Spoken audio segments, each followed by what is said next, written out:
آج میں آپ کو عربوں کی ایک ایسی کہاوت بتانے جا رہی ہوں جو آپ کو نسلی لوگوں اور بد نسل لوگوں میں فرق کرنا سکھا دے گی۔ اس ویڈیو کو مکمل ضرور دیکھیے گا۔ بھوک نے تو سب کو آزمایا ہے، مگر وقار نے بتایا کہ انسان کون ہے۔ اللہم صلی علی محمد وعلی محمد۔ السلام علیکم ناظرین، عربوں میں ایک بہت مشہور روایت تھی۔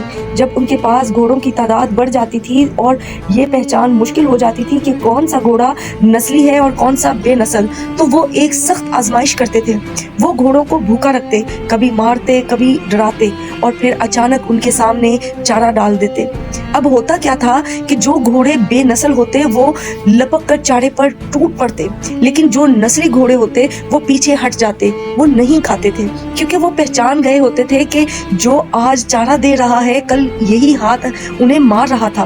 ان کے لیے بھوک مسئلہ نہیں تھی، مسئلہ عزت نفس تھی۔ ناظرین، آج یہی آزمائش انسانی معاشرے میں جاری ہے۔ فرق صرف اتنا ہے کہ آج بے نسل لوگ زیادہ ہو گئے ہیں اور باوقار لوگ کم۔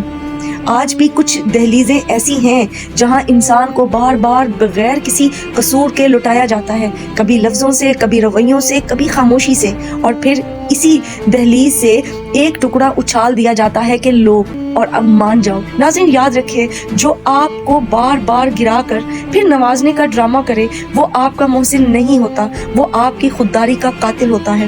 عزت نفس وہ دولت ہے جس پر کبھی سمجھوتا نہیں کرنا چاہیے۔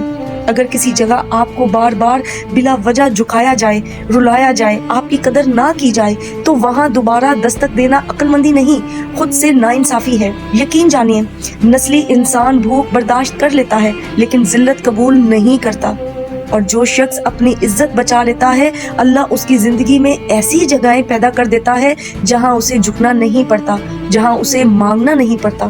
ناظرین، خاموشی اختیار کرنا کوئی کمزوری نہیں، یہ وہ طاقت ہے جو صرف باوقار لوگوں کو نصیب ہوتی ہے۔ اگر آپ بھی آج کسی آزمائش سے گزر رہے ہیں تو یاد رکھیے، ہر چارہ رزق نہیں ہوتا اور ہر دہلیز مقدر نہیں ہوتی۔ اپنی پہچان مت کھوئیے، کیونکہ نسلیں رویوں سے پہچانی جاتی ہیں، لفظوں سے نہیں۔ دعا میں یاد رکھیے گا۔ فی امان اللہ۔